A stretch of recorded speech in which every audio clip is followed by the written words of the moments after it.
What's up, everybody? Welcome back to another live stream from the Scalar Learning Channel. But more importantly, welcome back to another episode of the J.E.D.I Digital SAT training course. This is super cool. Oh, hold on. My window's open there. Okay, sorry. We are good to go. Welcome, everybody. Matthias is on here early. Welcome. He says hello. Thank you so much for being a proactive member and a consistent member of all these streams and all these classes. And I'm sure it's paying dividends. We heard from Cole on Tuesday about all the amazing gains he's having. So this has just been incredible. I can't even believe. Can you believe we're on week 6? This is insane, right? Yeah, this is amazing. I'm sorry, I thought you were talking to the community at large, not me. But yeah, we're flying, baby. Yeah, it's just so wild. Me and Louisa, we were talking about that earlier today. We can't believe we're already at week 5. So this is super exciting. And I know. Sorry, what's that, Louisa? Huh? We're in week 6. Did I say week 5? Sorry. Yeah, we're in week 6. My bad. So anyways, thank you guys so much for joining. We got the master of verbal, Dan Lerman. Here we go. Professor Dan Lerman. So Dan, without further ado, take it away. Yeah, baby. Okay, I'll echo Josefa's sentiments. So fun to be doing this course. It also does feel like time's flying. And we're seeing results. Like people in the community are posting higher scores. I'm getting some DMs about higher scores. A lot of compliments. I feel uncomfortable when people throw compliments out, but people are thanking us for what we're doing. They're saying they haven't seen anything like it. They appreciate the value they're getting for free. So just one of the coolest things that's going on in my life right now. And also, I'm noticing I'm in London, England right now. It is midnight. It is now Friday. So I'm up late with you guys. I think this is the 4th location I've live streamed from, and it's kind of fun to be in a new location and just be able to like have some stability, like open up and we see kind of the same names popping up. I get to hang with Josefa and get to kind of do my thing, do what I do best, which is talk about this stuff with you guys about reading, about verbal. So I guess what I'm trying to say is thank you for being here. Today's class is a continuation of reading, which I think is the hardest part of at least the verbal side of things. Like, how do you read effectively? And I'm just looking at my notes here. The title of today's class, for the most part, is reading science. And the reason I thought this was worth its own class is because I so often hear, it's probably the most common complaint I get about these tests is like, I can do fine when the reading is interesting, but then they start throwing graphs and figures at me and like scientific names in italics, and I go to sleep. And I want to address that. And the first half of today's class, my short answer is like, if you're getting bored, it's your fault. If you're getting bored, it's your fault. And the tools of the reading toolkit are going to help you get on board. So first half of today's class will be a deep review of the reading toolkit in a couple different contexts. And if you don't know what I'm talking about with the reading toolkit, check your notes. Take a moment to remind yourself of the 5 moves that will instantly make you a good reader. They'll instantly make you a good reader. And we're going to use those in a couple of contexts. And in the second half of today's class, we'll actually do some of the most challenging, some of the more challenging science-y passages from the SAT. I'll give you kind of a little peek into my brain and how I handle them, how I kind of avoid, but boredom isn't even on the table for me. It just doesn't happen. And I'll show you why. Cool. All right, I'm seeing some movement in the chat. Hey, L-Flong hand. Our absolute pleasure. Our absolute pleasure. All right, so let's go to prepared some slides, obviously. I'll remind you of a couple things. And again, for today, the first half of today's class, kind of a review of what we've done on a deeper level. And the second half, we'll apply it to some new contexts. Let's see. I'm going to share my screen. This is what I want to share. Okay, how's this look? I'll put that away. Yes, looks pretty good. Okay. So I'll remind you of the pyramid of reading, a lot of times people feel like I'm not reading books, therefore I'm a terrible reader. And there's some nuance to it. I do think the best readers are probably reading books. But if you're not, you don't waste time feeling ashamed or embarrassed about that. There are several steps to get there. And in this course, we've looked at individual sentences, how to read tough sentences well. And some of the moves from the reading toolkit, which are on the next slide, will help you with that. And then we read some poetry in this class. We looked at least part of Robert Frost's famous poem, Two Roads Diverged in a Wood. And I want to encourage you all to keep going up the pyramid. Can you find good articles? Can you find good short stories? Can you find good books? Depending on, think where you're at. If you're at the poetry, what does it take to take the next step?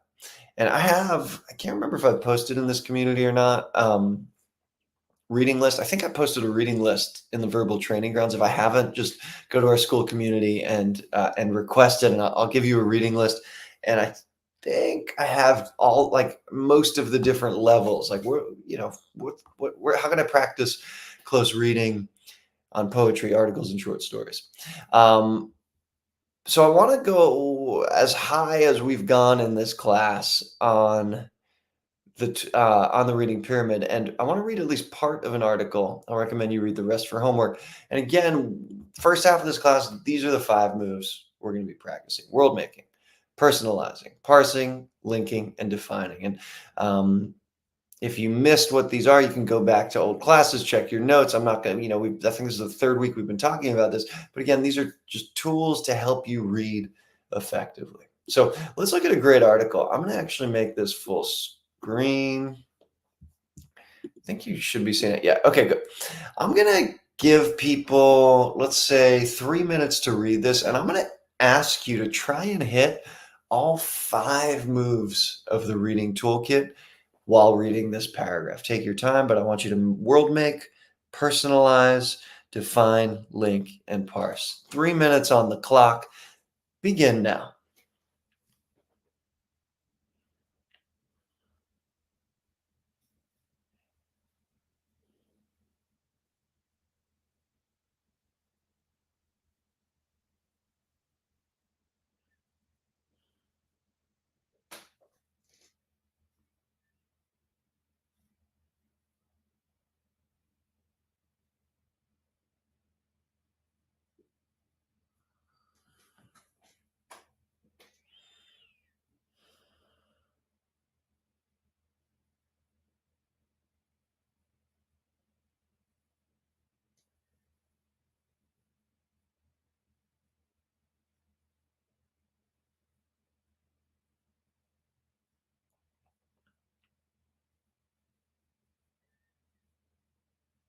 Take another minute.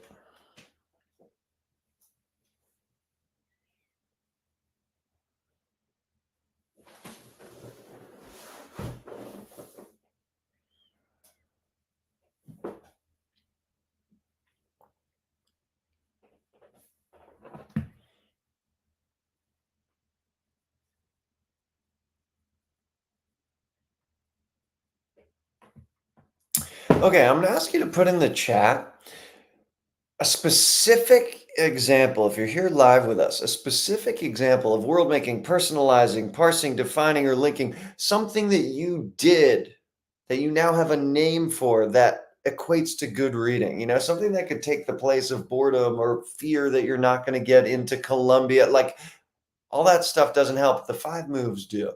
And I'm going to go back and check those in just a little bit. I'd love to hear your specifics. I find it very interesting. I'm going to replicate what my read of this looks like. And I'm just going to kind of think out loud, and I'll just make the point. Like, if you feel antsy, you're like, oh, come on, Dan, there's a paragraph. Like, let's keep going.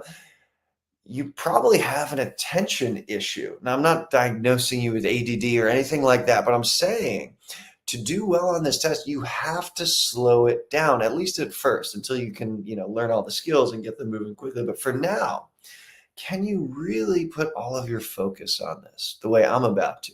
I'm going to model this for you. Okay, so if you look at my walkthrough, of Blue Book Test 6 on the Scalar Learning channel, maybe Huzefa, you can post it. You see, one of the comments is like, man, this guy breathes a lot. And you'll see, I really do center myself and just get myself ready for performance. It's like, an NBA player taking a free throw and they step up to the line, they take a deep breath, maybe they shrug. I do the same. This is a performance. So I'm going to do the same. And I read this, Joyas Voladoras. That seems weird to me. It seems like a different language. And immediately, even from reading the title, I'm thinking like, is that Latin or maybe that's Spanish? By Brian Doyle. Okay. Consider the hummingbird for a long moment. I'm visualizing, I'm world making here. I see one red hummingbird flapping its wings in the middle of a white screen. A hummingbird's heart beats 10 times a second. A hummingbird's heart is the size of a pencil eraser. A hummingbird's heart is a lot of the hummingbird. Okay, I'm going back to world making. Actually, yeah, it's going to look almost like Inside Out animation. I just saw Inside Out 2 a couple of weeks ago. Great movie. I'm using that like Pixar style animation. We're going up to the hummingbird and we're going through its chest. It's like zooming into the body, like the way in Inside Out, you kind of zoom into the main character's head, zooming into the body and seeing the heart of a hummingbird. The hummingbird, it's beating really fast, 10 times a second, and it's a big part of the chest. Joyous Voladoris, there are those words again. Flying jewels. Oh, so I guess flying jewels means Joyous Voladoris. I did not know what that meant, but there it is. It's defined right there. The first white explorers in the Americas called them. What does them refer back to? Oh, I guess it's referring back to Joyous Voladoris, which is referring back to hummingbirds. Okay, that's linking right there. And the white men had never seen such creatures, for hummingbirds came into the world only in the Americas. I'm visualizing three white men wearing explorers' costumes, treading through the jungle. Jurassic Park music is playing. It's epic. Nowhere else in the universe, more than 300 species of them whirring and zooming and nectaring in Hummer time zones 9 times removed from ours. I'm reading faster because the pace of this is so, like, it's exciting. Their hearts hammering faster than we could clearly hear if we pressed our elephantine ears to that infinitesimal chest. This is a crazy word. Elephantine? Never seen that before. What could it possibly mean? Okay, well, I'm using defining here. Our big ears to their refers back to hummingbirds. Infinitesimal, they're small chests. Okay, I'm going to pause. All of that's happening, guys. It can happen as I'm reading in probably 10 or 15 seconds, but I slowed it down and I'm doing all 5 of those moves. I'm world making. I was world making all over the place. I'm personalizing. I'm using the Pixar visualization. I'm using the music from Jurassic Park. I'm defining. I'm taking guesses on elephantine and infinitesimal. Those are crazy hard words. I'm parsing. I guess I didn't really parse here because I didn't get stuck. But if I got stuck, I would have gone into smaller pieces. And then I'm linking. I'm checking the pronouns and what they refer back to. So that's a rich experience, guys. And it is your job to have a rich experience when you read. It's the whole job. High scorers have experiences. So if your experience felt shallow, or if you read a line of this and then reached for your phone and started texting, you need to do better. You need to do better. And that comes through practice. So I think for homework, I can't enforce homework. I'm not, your school teachers. But I think it's a good practice to read this full article. This full article is, I think, 8 or 9 paragraphs. It's 3 pages. It's longer than most of what you guys read on a daily basis. It's longer than an SAT passage, but I think it's like altitude training, right? Like you read this full article and then you'll come back to an SAT passage and it just feels easier. So I'm going to post this article. It's called Hoyas Voladoras. I love the article. It's touching. It's about, well, I won't tell you what it's about. It's about animals, but also like other stuff. I think you'll really like it. I think that's a good place to kind of start exercising this attention muscle. So I'll pause for a second to see if there are any questions, comments, concerns about that attentional muscle, the reading toolkit, and using it to slow down and have an experience. Yeah, cool. Okay, Cole's asking about requested access to the slides. I think I gave you access, Cole, checking in. I'm pretty sure I did just a couple hours ago, so it should be good. Um, and then Cole saying he read it and didn't find it too complex. Hey, great, good. This is a high level text, right? Like there's tough, the word elephantine and infinitesimal makes a lot of people freak out. And if you were able to hang Cole, I'm not surprised since I think you said you're up like 100 points in the last couple of weeks. That's a good sign. Great sign would be if you actually enjoyed it, like you actually were like, oh, that was kind of a cool thing to think about for a couple seconds.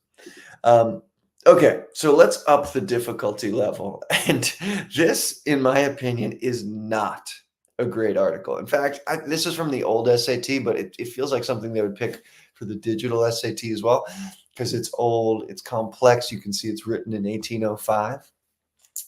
If last exercise felt like a breeze to you, I think this one will be more difficult. So take 3 minutes, same task, guys. Reading is reading. It doesn't change because it's old or sciencey. That's kind of the thesis of today.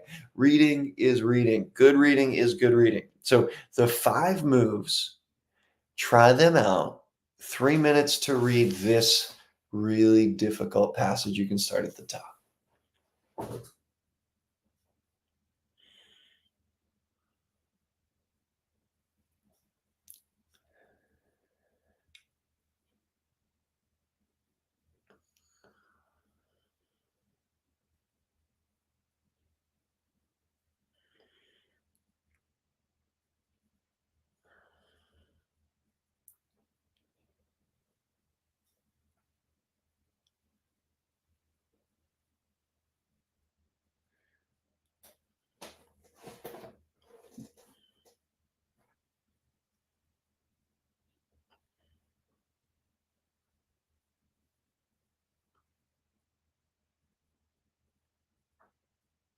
Take another minute. Get as far as you can.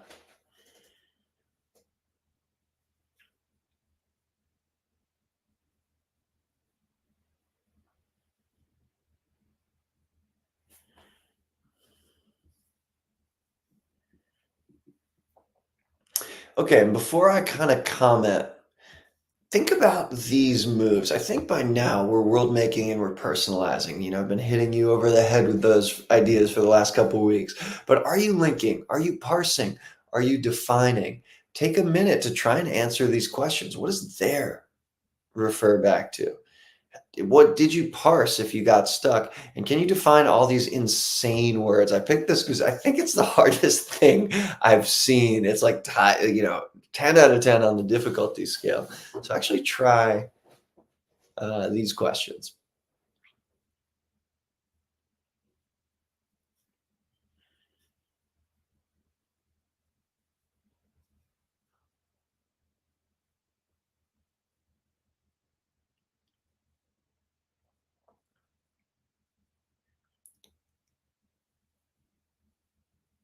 Okay, and I'll just say a couple things. I won't go quite as deep as I did before, but you got to read the part up front, right? Like, the author is Mercy Otis Warren. This has something to do with the American Revolution, 1805. On the digital SAT, reading that like top paragraph, even if it's short, is essential. I've made that point before.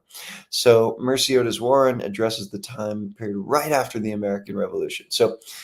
But though the connection, like this word makes me freak out, guys. I've never seen that word in my entire life, but I'm very good at defining. I practice defining. So connection, I don't know, that's just got to be the word connection, just spelled weird, right? So the connection was now dissolved. And the Gordian, that's another word that could make me freak out. The Gordian knot of union between Great Britain and America cut in sunder. Man, I don't know what sunder means. And the rec I'm going to give you here that I think will help you as we keep reading and start reading some more sciencey stuff is latch onto the stuff you do know. You all know what the word cut means, obviously. So this knot was cut in sunder. I guess that just means to cut something. I'm visualizing a knot between Great Britain and America. Gordian, I think maybe about the word gordo, fat in Spanish. It's got to be a big knot. And then I just keep rolling with that. So that's the defining piece. Connection, Gordian, sunder.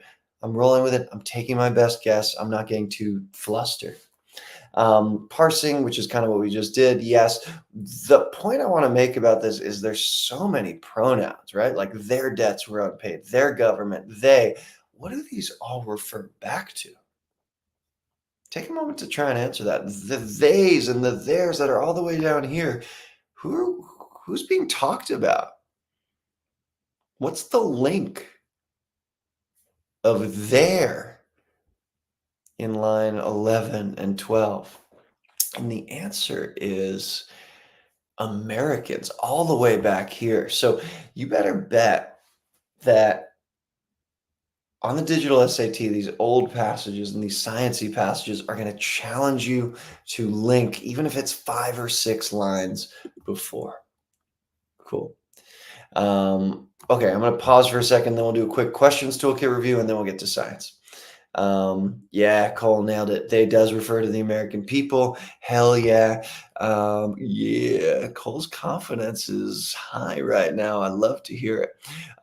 Gordian and Sunder threw, yeah, they threw me off too, Cole. I've been doing this 20 years, and those words are insane. But I kind of, I've trained myself to just kind of laugh about it. It's like, oh my God, this is ridiculous. And I trust that I'm going to find meaning there. It's like, oh yeah, like the knot between the two countries was cut. They're no longer friends. That's it. Yeah, tight. Yeah, I think Gordian actually like I haven't looked it up. We could look it up, Cole. I would get, yeah, Gordian could mean tight. I would imagine it means like just fat or large. You can let me know in the chat if you look it up. Okay, and then the questions themselves. I mentioned this I think last week. How to handle the questions. This is something that should be clear in your mind. I'm a big believer of teaching toolkits and process on the verbal section, which most tutors do not teach. They just say like read and read well and underline. But the toolkit for dealing with the questions, you must predict. A couple of people have sent me DMs. A couple of people have posted that this technique has changed people's lives. The predicting is money. So cover the answer choices, write your prediction. Again, on the digital SAT, if you request it, you get scrap paper. I highly recommend getting the scrap paper and using it to write your predictions down. Don't just think about them. Yes, no, maybe means one choice at a time. If you watch my test 6 walkthrough on the Scalar Learning channel, you see me yes, no, maybe on every choice. And I use the tool on the digital SAT where you can actually like cross answers off if you know they're wrong. I highly recommend that. To learn or not to learn, I was flattered. A couple people reached out asking about my PhD dissertation. This is what I wrote my PhD on. When you're stuck, leave enthusiastically, return momentarily. So if you can't figure out the answer to a problem, rather than BSing yourself and saying, it's probably C because there hasn't been a C in a while, or it's probably B because that sounds best. Just leave the problem, skip and come back. EWM is every word matters. One wrong word equals a wrong answer. So taking wrong answer choices off. We'll do that plenty in just a bit. And then QPR is question, proof, rephrase. Okay, I'll pause. Oh, cool. Extremely difficult or involved problem. Thanks for that definition there, Cole. All right, so let's get towards a much more digital SAT related experience. This is actually from a GRE passage. I think we've done one of these before. This is harder than the digital SAT. This is from the test you take to get into graduate school. 21, 23-year-olds are taking this test. I like these passages because they challenge you to read at a high level using the same toolkit. There's no secret move I have for you guys today, but this is hard. I like it because it's got 4 questions instead of 1. The digital SAT would just have 1, but I'm going to stop talking. I'll give you guys, we'll call it 5 minutes to read this at a high level. Use the questions toolkit, get as many of these right as you can. I'll ask you to hold off on sharing your answers if you're here live until we go through them one by one. So 5 minutes to read at the highest level you can. Try and answer these questions and we'll chat then.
Okay, I'll give you another, let's say 2 minutes. If you aren't on the questions yet, go for it and make sure to write your predictions. We're going to talk about it. I'm doing these in real time too, and I forgot how hard these are. We'll chat about how you do in just a few.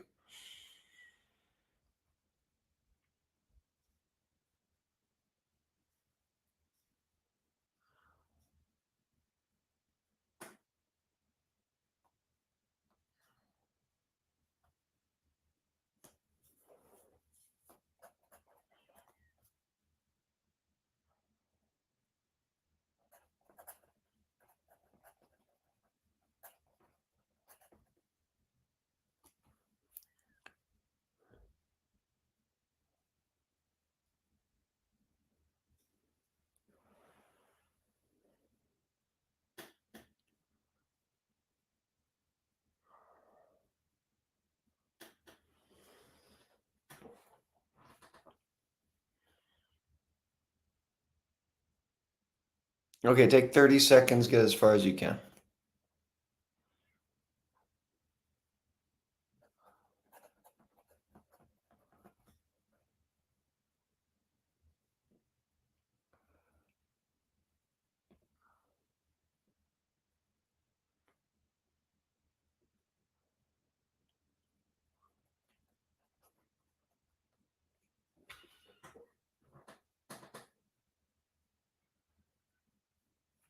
Okay, cool.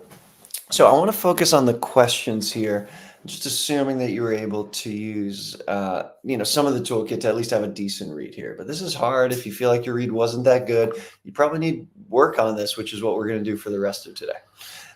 Okay, so 17. It can be inferred from the passage that which of the following is true of appendicularians. My prediction here, just kind of doing these in real time, my prediction here is they are specialized. That was my prediction. And I kind of knew that wasn't a really good prediction. I don't know. There's like a lot of things it could be, but I came up with my best choice and I'm kind of leaning into yes, no, maybe here. So let's go yes, no, maybe. A, they're exclusively carnivorous. I don't think anything is said about that. I'm going to say maybe minus. B, they have more than one method of obtaining food. I don't think multiple methods. I would use EWM to say B's not right. Like more than one method isn't really talked about. They can tolerate frigid water. I don't really remember that. Maybe. D, they can disguise themselves by secreting mucus. There's no disguise mentioned. It's not D. And E, they're more sensitive to light than our other zooplankton. I don't remember more sensitive to light, but I don't actually know the answer right now. So A versus C, I'm going to learn. I'm going to leave excitedly. Good job. You didn't force yourself to a wrong answer. And I'm going to return momentarily. Now, I'm kind of role playing here. Like I've done this passage a million times. I do know the answer, but that's kind of how my mind would work. And I just want to take this opportunity to point out it's okay if you don't see it to leave and come back. To get to an answer here, I would for sure use the tool QPR. And remind yourself, if you don't remember what QPR is, basically means find the proof. So what's true of appendicularians? Well, let me find the proof. Oh, wait a second. They're found in the Arctic Ocean. Proof in line 16. So the answer to 17 says they're found in the Arctic Ocean. They can tolerate frigid water. There's no proof that supports any of the others. So that's a bunch of the tools in one. I think that's every tool in one question. Learn, predict, yes, no, maybe, QPR, EWM. So that was actually a pretty good question to kind of demonstrate those. I'll go a little more quickly through the others. The author is primarily concerned with something about appendicularians and food would be my prediction. A looks pretty good. Flotation methods, EWM makes B wrong. Mapping the distribution around the world makes that wrong. And anytime I like around the world, EWM off the board.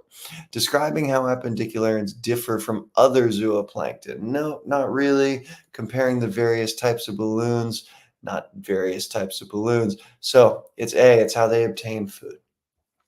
19, according to the passage, they're all descriptive of appendicularians, except again, I make kind of a not so good prediction here and just rely on yes, no, maybe. So they are muscular. I don't know, tadpole-like, something like that.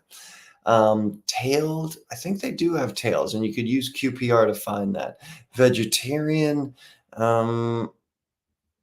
I don't remember. Maybe small sized. Yeah, I think they are small. Small, single celled. I don't remember them being single-celled. And then ocean dwelling, yeah, they're definitely ocean dwelling. So I'd probably skip and come back, and I'd come back to see it actually never says. There's no proof that they're single-celled, and you can use QPR to find the other ones. 20, the passage suggests that appendicularians tend to remain in surface waters because they want to be near phytoplankton, like if I use QPR here. Okay, A, prefer the warmer water near the surface. I don't think warmer. B, unable to secrete mucus. I don't think so. Use the contrast of light and shadow. No. D, live in balloons. No. And E, eat food that grows more profusely near the surface. Yeah, phytoplankton's their food, so it's got to be E. So that was kind of a rapid fire version of how I'd handle this. And just take a moment to reflect. How was that for you? Am I going too fast? Does it feel like I'm going too slow? Do I tune out when I see a word like phytoplankton? Or do I visualize it? For me, when I was reading this, phytoplankton to me, I could just pick the green letter P. That's phytoplankton. And then zooplankton are like a bigger purple letter Z. I'm world making rather than getting nervous that these words are really big. And if you didn't do great on this passage, you're going to have a ton of opportunity to make up for it with really hard sciencey words coming up. So I'll pause. Any questions, comments, concerns? Okay, cool. Yeah, Cole, these are GRE questions. I have a amazing packet. Again, yeah, if you post in the verbal, um, like the verbal training grounds is what it's called. I'm happy to give you. I think I've got like 20 of these. They're all sciencey. I like that the payoff is high because you can read once and then answer a bunch of questions about it, rather than reading one and then just one question. So I think it's good practice. Nice. Okay, good. All right, let's keep things moving. So let's just zoom out for a second. I want to reading science. You'll see in my walkthrough of test 6, like I hit a wall, and when I take these blue book tests, I often do hit a wall when I'm like on my 3rd or 4th science passage in a row. I'm like exhausted, and then I'll bounce around and do some other stuff. So I need that break right now. But my main idea here today for you folks is that reading science is the same as reading. It's the same. Use the toolkit, take your time, have an experience. These are not new ideas if you've been following along in this class. Why the pushback? I haven't quite figured out why people, are like, I can't world make when it's sciencey. That's just raw. I just disagree with that. There is one new thing I'm going to try and add, or I'd like for you to add to your flow. And I can't tell if the audio is, I had to turn a fan on because it's hot in here. If the audio sucks, let me know. Here's the addition. The one sentence story. So what does this mean? Here is a quote unquote sciencey passage from the digital SAT. Now, it's not really science. I think this one's about actors, but since there's a table, and I don't have a better word for it right now, maybe I'll develop one. I'm going to call this a sciencey passage. Most of the other ones we're looking at are actually like true science. But for now, I want to start with this one because I think it's kind of a fun-ish example of sciencey reading. So, what is the one sentence story? It basically means before you actually get to the text, or whenever you get to the table, take a moment to come up with the one sentence that this table tells. So check it out. I always start by reading the title. Credited film output of James Young Deere, Dark Cloud, Edwin Carew, and Lillian St. Cyr. Okay, so I'm thinking there's four people and the films they're in. Now I'm looking at this table and I'm actually taking a moment to take it all in. Okay, the years active. Okay, what's the one sentence story that this table tells? Don't just blitz through it. Don't, say I'm going to figure this out later. Take a moment now. What's the one sentence story? And I'm seeing, okay, it's four kind of people in the early 1900s and the number of movies they were in as an actor, director, and writer. Seems like Lillian has the highest amount as an actor. Good. I've done my job. Is that every single detail? No, but at one sentence story of what we're looking at. Okay. And then now I'm going to read the text and try and answer the question. I'll give you a minute to do that. I probably would have read the question right up front, but I was excited to make the point about the one sentence story. So if you haven't yet read the question, start with the question, read the paragraph, and put in your answer once you get it into the chat.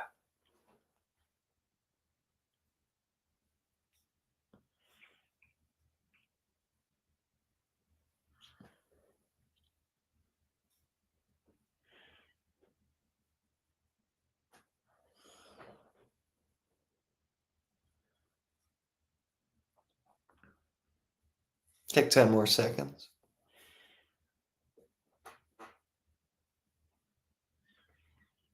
Okay, good. And as I'm reading this, the key point that sticks out to me, so many films and associated records have been lost that counts of those four figures output should be taken as bare minimums rather than totals. It's entirely possible, for example, that I'm making my prediction that Lillian acted in way more than 66 movies. That's my prediction. Okay. Fewer? No, it can't be right. No, I'm not seeing more in B. Oh, look, that's exactly what I predicted. Lillian acted in far more than 66, and Edwin Carew directed more. So the keyword more. C looks good. D not so much. So I'm using everything we've used so far, just in a sciency context. Okay, so I'm going to talk less now. I'll hand it over to you. We're going to up the difficulty. Let's try some tricky ones. So again, read the title, one sentence story, and then go for the question. Take a minute to have a crack.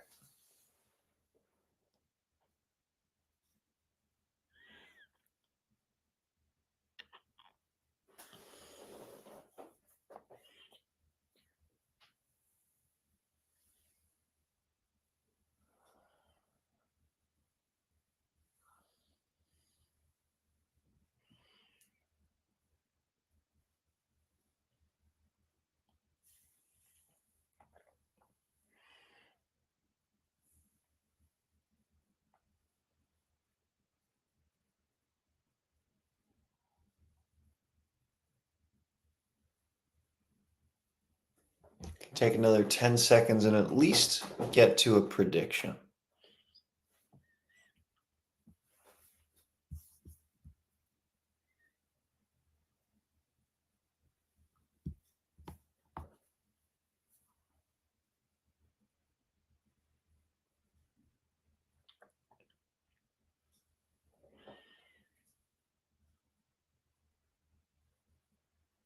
Okay, cool.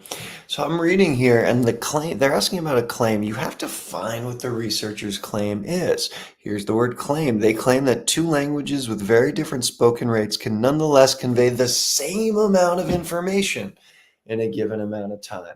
So I would predict, languages that have different numbers, like maybe Thai and Hungarian, convey the same amount of information, the keyword being the same. So my prediction, I'm writing it down.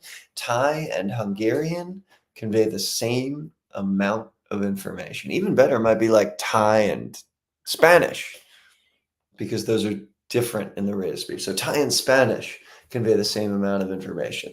And if you get the feeling like, man, I'm doing a lot of work before I even look at the answer choices, great. That's what you're going for. Okay, so then I'll go A. Among the five languages in the table, Thai and Hungarian have the lowest rates of speech. I'm not saying anything about the same amount of information conveyed. B. Vietnamese conveys information at approximately the same rate as Spanish, despite being spoken at a slower rate. I love that. It's almost exactly what I predicted. I chose Thai and Spanish. C. I'm not seeing anything with same. D, they're spoken at the same rate, but they can Serbian conveys information faster. No, the claim is about conveying information at the same rate. So there we go. The answer is B. I think this is probably a 700 level question. A lot of people get tripped up by this, or I'm not sure. So if you got it, feel good about yourself. There we go. We're going to practice a bunch more here. So this time, two at once. I'll stop talking. You know the drill. Take, let's say, 3 minutes. Give these your best shot. We'll come back and talk about it.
Take another minute and get as far as you can.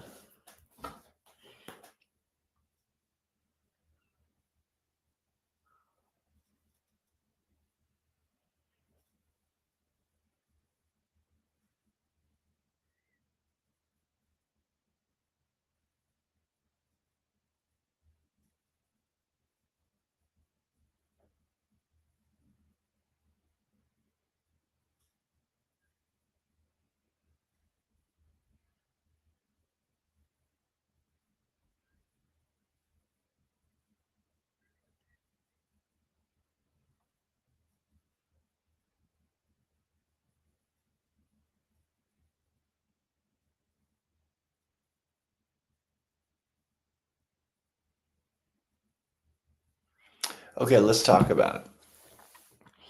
So check it out. Read the title. I get my one sentence story. I really want you guys to focus for the rest of today on what is that one sentence story? Am I going deep enough while still keeping it with one sentence? So think about, what was my one sentence story here? And here I'm seeing, okay, agriculture declines in France and US, but at different rates, and services go up in France and in the US, and also at slightly different rates. This is becoming a long sentence. And manufacturing looks about the same. That's my one sentence story. So now I'm equipped to actually handle the question. I feel like I roughly know what's going on here. And I read and I read and I read, and my prediction, okay, this transition, which they're talking about, employment in the service sector has risen. The transition happened at different rates. It can be seen by comparing employment by sector in both countries in 1800 versus 1950, right? Like they're the same in 1800 and they're also the same in 1950. So that might be my prediction.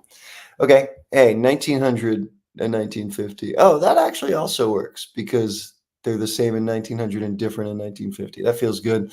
And then no, no, no. So that prediction was fueled by my one sentence story and knowing what's going on here. Sorry, guys, I got to turn the fan on. It's getting hot. Okay, cool. And same thing here. What was your one sentence story? Well, I guess spiders go down. I guess spiders are dying somewhere and they die quicker when lizards are around. Okay. And then what's the data from the graph that weakens the student's conclusion? Okay, so this one's a little different. You have to find the conclusion in something that's going to weaken it. The student concluded that the reduction in spider population with the lizards by day 30 was entirely attributable to the presence of the lizards. Well, my prediction would be that it wasn't entirely because of the presence of the lizards. So that's my prediction. And let's see if yes, no, maybe gets me there. So the spider population was the same in both enclosures. No, the spider population also declined by 30 in the enclosure without lizards. This feels good because I predicted something that didn't have to do with lizards. Not C, not D. We're left with B. I know I'm going quickly, but the key skill I want you to work on today is that one sentence story. What's going on here? What's going on in the graph? Cool. We'll do one more set of digital SAT questions, and I'll give you one more exercise to wrap up the day. So here, let's go. Let's go with this one. I'll give you one more question, and then I'll give you a set that has to do with data. So last digital SAT question we're going to look at, same as before, one sentence story. I'll let you work on this for 2 minutes.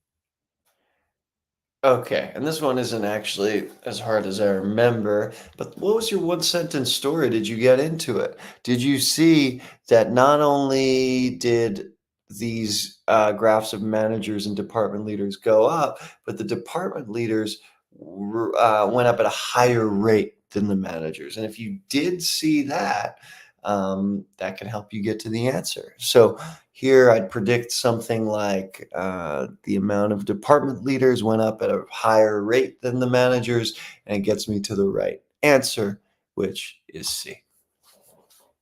Cool. Okay, so one last thing. We'll take a couple minutes to do that, to do this thing, and then I'll take any questions.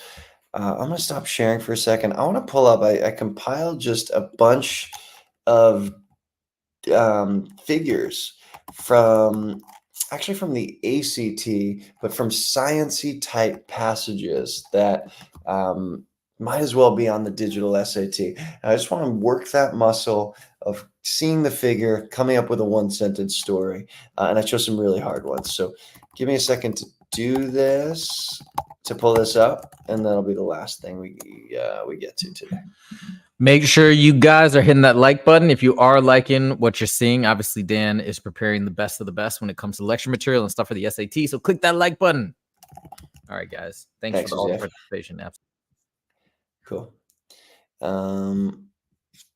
Cool. And as I pull these up, oh man, I forgot what I called it. As I pull these up, feel free to drop questions in there just about reading, verbal in general. For next week, I was planning on doing a live, like taking a full section live. I've gotten a couple requests for that. Like a verbal module, step by step, in the moment on Blue Book. If there's anything else that you guys would love to see next week, drop it in the chat now. Now's a good time. So like, what else? Next week's our last class. What else is missing? What else do you need help with? What else can I bring to the table that'll help you get across the finish line? All right, so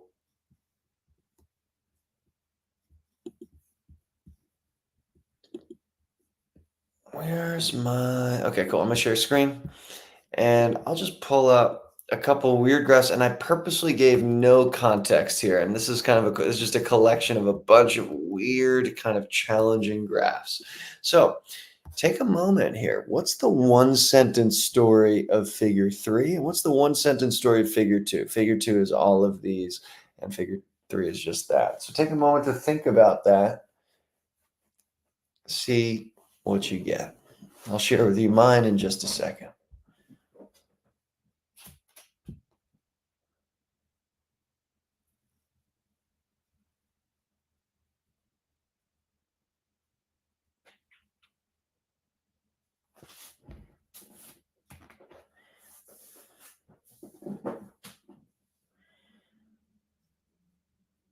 Okay, cool. On figure 3, a story is something like, I guess we're talking about birds because this is beaks, and the birds' beak lengths go up and down. They seem to be high in dry years and low in wet years.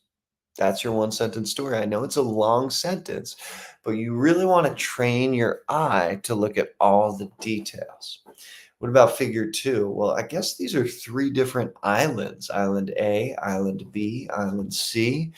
And Island A has 2 different species of some sort. I guess it's finches, 2 different types of finches that have different beak depths. Island B just has one of them. Island C has the other. Long sentence, but it's really forcing you to milk the details, to get into the nitty gritty of what you're looking at. Let's look at a couple of others. There's 4 of them here. Take a minute to create a one sentence story for these. This will be the next to last slide.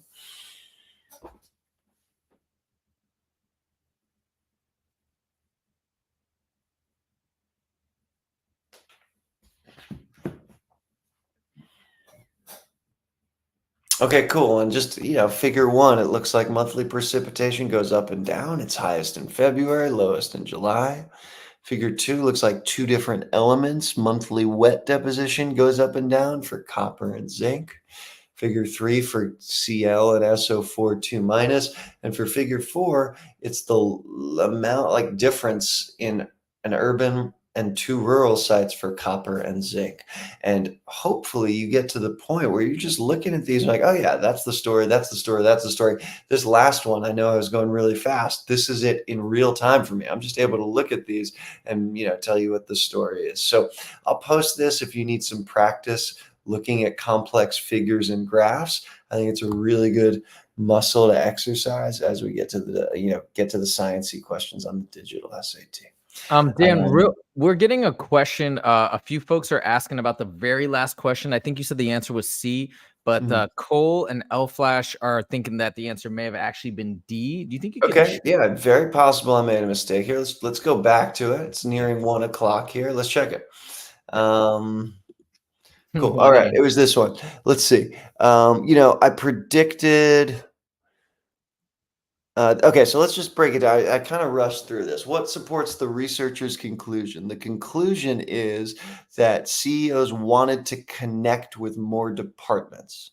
And my prediction might be that the department leader graph went up higher, faster than the manager graph. Let's go through those one more time. Yes, no, maybe. So A and B, I think we ruled out. C, the average number of department leaders reporting directly to the CEO is greater than the average number of managers reporting directly to the CEO in each of the 3 periods studied. Um, hmm. Yeah, that doesn't really seem to support the conclusion because we're looking at across the years analyzed, not just, dark gray versus light gray. So if I said it was C, that doesn't feel right. D, the average number of department leading, yeah. So the average number of department leaders reporting directly to their CEO rose over the 3 period study. This is why I tell you guys to write your predictions down. I'm not doing it right now. I'm not practicing what I preach.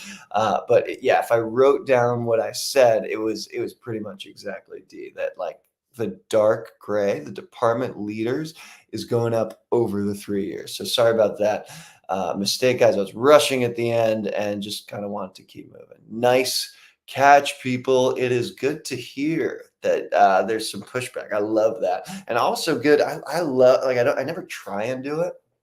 I love making mistakes in front of people because if I'm making mistakes, it's going to happen to you too. I've been doing this for 20 years. They're going to happen.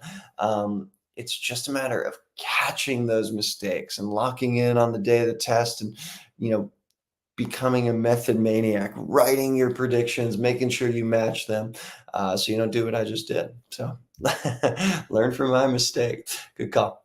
I don't know if you guys saw, I took PSAT 2 on the channel, I think on Monday, and I made a silly mistake too. It was inputting something in Desmos. I tell everybody when you're using Desmos, you got to triple check the numbers because if you make a mistake and it's free response, you're hosed. And I did that, and I went too quick. I didn't check, and I typed something. Totally. Yeah. I think it'd be a cool list, Tuesday, of like, what are the things we still mess up? Like Yeah. after doing more problems than most people on earth will ever do. What do we still make mistakes on? We're not barcode scanners. We're not robots. We're humans. And for me, a lot of times it's like the one that I just did. Like I didn't write down my prediction. I look for keywords. I don't use EWM. And I don't read the last question, the last answer choice. So, love it. Love to hear we're in the same boat, man. Are we next week, Josefa, are we doing the face off? Face off. Wait, what do you mean? I feel like one week we talked about going head to head on like an SAT. I'm down. I'm down. That could be a cool, fun finale for the final Yeah, week. dude, that'd be sick. Yeah, Well, let's see what the people want. Did anyone drop any ideas for next week besides like a test live? Yeah, I so people are let me saying see. live test. Yeah, I saw this live test. Oh no, not this one. Yeah, I saw a lot people asking for a live test. But guys, if you guys haven't joined yet, and by the way, Dan, I do have a hard stop in Okay. 1 minute. Are Okay, you great. pretty much good? Yeah, I'm good. Okay, so guys, if you haven't done so yet, we mention it every time, but make sure if you're not a part of our Jedi community, we've got 323 members now. That's pretty cool. So if you Damn. guys aren't a part of the Jedi community yet, make sure to join. Again, everything is free. Somebody was complaining that you needed to get level up and to get access to stuff, so I removed all of that. Everything is fully accessible. All the slides, all the videos, it's all organized, beautifully curated. We spent a lot of time on it, so make sure to sign up and join, and you can post in the comments or let us know or DM us, what do you want to see for this last week? I know for me, the plan is for students to submit questions that they really want to see, and I'm just going to blast through them on Tuesday as long as it takes. But if you guys want to see anything else from me or Dan in this big finale, which is going to be amazing, let us know. Last but not least, tons of video content coming out next week on the math side. I cannot wait. I'm trying to make everything right now. It's going to be a major crunch, but I got like a crazy amount of videos that are going to come out next week. So stay tuned. Hell yeah, boy. That's it, everybody. Thank you guys so much for joining. Please give Dan a big thank you, a big round of applause in your mind or out there, whatever. We really appreciate it. And that is it. All right. Final week, 7 to 7. Next week, let's go. We'll see you guys in the next video. Thanks, Take it y'all. easy. Ciao. Peace.